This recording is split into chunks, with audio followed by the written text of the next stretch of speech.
আজ শেয়ার করছি চিকেন পেটিসের মজার একটা রেসিপি।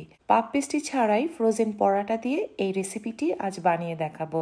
ঝটপট তৈরি করা যায় এই পেটিসটা। আসছে রমজানে, আপনারা ইফতারিতে পরিবেশন করতে পারেন। আর ঝটপট বানানো যায় এই পেটিসটি বানিয়ে ডিপ ফ্রিজে সংরক্ষণ করে নিতে পারেন 3 থেকে 4 মাসের জন্য।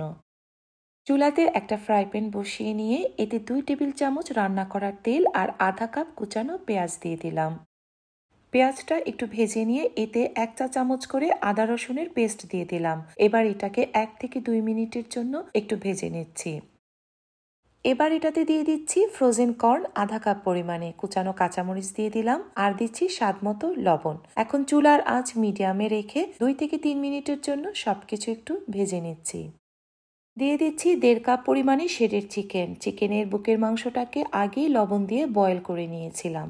দিয়ে দিচ্ছি মেয়োনিজ। এখানে 3 টেবিল চামচ পরিমাণে মেয়োনিজ আছে। এবার সবকিছু মিশিয়ে নিয়ে এতে দিয়ে দিচ্ছি 1 টেবিল চামচ পরিমাণে মিক্স হার্বস আর দিচ্ছি আধা চা চামচ কালো গোলমরিচের গুঁড়া। দিয়ে দিচ্ছি কুচানো ধনিয়া পাতা। এখন সবকিছু একসাথে মিক্স করে নিচ্ছি। এ পর্যায়ে চুলার আঁচ মিডিয়ামে আছে। 1 থেকে 2 মিনিট এভাবে ভেজে নেবার পর আমাদের পেটিসের পুরটা রেডি হয়ে গেছে। এখানে ফ্রোজেন পরাটা নিয়ে নিয়েছি। পরাটাটা আমি 5 মিনিট আগে ফ্রিজ থেকে বের করে নিয়েছিলাম। একটা নাইফ অথবা একটা পিজা কাটারের মাধ্যমে মাঝখান থেকে কেটে 2 টুকরা করে নিলাম।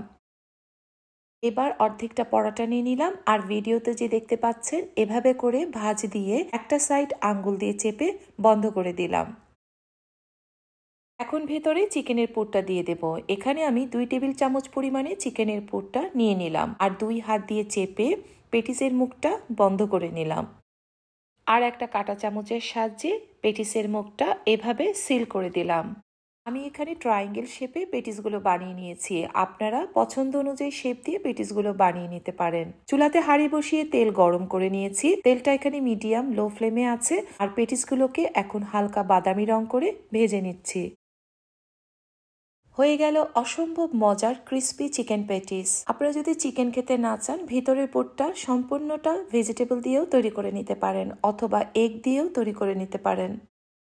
আর বাচ্চাদের স্কুল লাঞ্চ বক্সের জন্য পারফেক্ট একটা রেসিপি। আশা করছি আজকের রেসিপিটি আপনাদের ভালো লেগেছে। যদি ভালো লাগে তাহলে অবশ্যই রেসিপিটি শেয়ার করার অনুরোধ রইল। সবাই ভালো থাকবেন।